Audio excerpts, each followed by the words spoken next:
One of the few things I find disappointing about Sonic Forces is its story. It had many opportunities for world and character building, and just ignored them for more comedy and action in order to get to the standard conclusion, and quite honestly, the best final boss fight in a Sonic game since Sonic Adventure 2. And I'm not alone on this matter. While the music is great as it always is, and the gameplay is a mediocre mess with the Avatar being the best of the three playstyles, Sonic Forces' story is one of the most discussed and panned aspects of the game, and for good reasons. For starters, having Sonic being tortured for 6 months. It's brought up before a mission to save him from the Death Egg where he's been held all this time. This is the first moment of where the story could have shined and depict Eggman as the feared villain as he was meant to be. He tortured Sonic. This could have and should have changed his character to be somewhat more like Shadow. Make him have an edge, make him scared, and not entirely want to jump back into the action after getting back on the planet. And after a few missions, have our avatar show how Sonic was and still is an inspiration to us would have made for great development for Sonic and your avatar as characters. But no, he's still cribbing jokes at his captors like the past 6 months never happened. What did Eggman do to him for 6 months? Poke him with a stick? Then there's the fact that Tails is such a crybaby in this game. No, shut up. Tails being scared of Chaos does not make sense because he fought Chaos in his 4th form! Oh, he's scared now because he thought Sonic had died? Well, that didn't stop Tails from wrecking Eggman's shit when he looked like he died in Sonic Adventure 2. And when he actually died in Sonic the Hedgehog 2006, he didn't back down from helping the others bring him back. But that game is non-canon now because of Solaris, but maybe it is canon because of Generation, but even then, Classic Sonic is now from another dimension, and I'll pass the fuck it! I give up! Am I the one who cares about this shit anymore?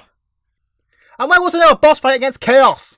And then there's Eggman's army. During the story of Sonic Forces, we learned that by the power of the Phantom Ruby, Infinite and subsequently Eggman were able to manifest virtual reality clones of Metal Sonic, Chaos Zero, Shadow, and Zavok. Ignoring the fact that Metal Sonic still exists among Eggman's creations and could easily be replicated, this army of VR clones makes sense, and making a large-scale army of past villains is possible for Eggman to take 99% of the world. Now, even though that makes sense, that doesn't necessarily mean it's good sense. Leading up to the game's release, my ideas and theories as to why and how these past villains are here and working with Eggman made more of a compelling story than what it is. What if Eggman's army were not clones? What if there were real alternate versions pulled from different timelines? Imagine it, Metal Sonic, Shadow, Chaos and Zavok being pulled from scenarios where they did in fact conquer the world. Chaos could have flooded Station Square and in time the world. Metal Sonic actually defeating Sonic and becoming the one true Sonic and Supreme Overlord.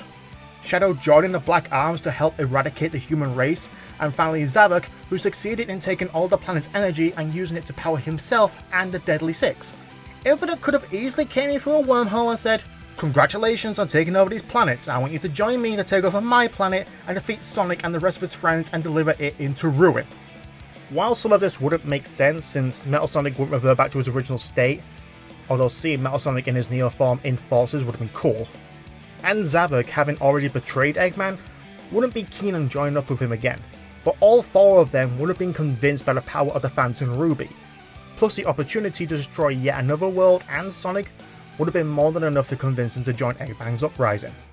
While most of this sounds like generic fanfiction, because it is, it's not out of the realm of possibility because you yourself are in this game. Your persona is helping Sonic win and take back the planet.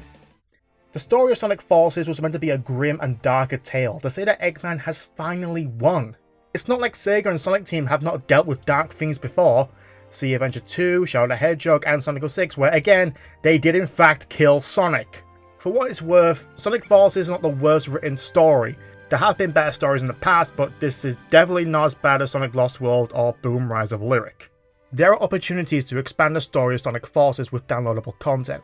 I would like to see an episode Silver showcasing his involvement with the Resistance up until the fight with Infinite, or more comics showcasing the turmoil Amy went through before stepping up to be the Resistance communication officer. There are gaps that need to be filled, and I'm sure that the fans, like me, can make this disappointingly mediocre story a lot better.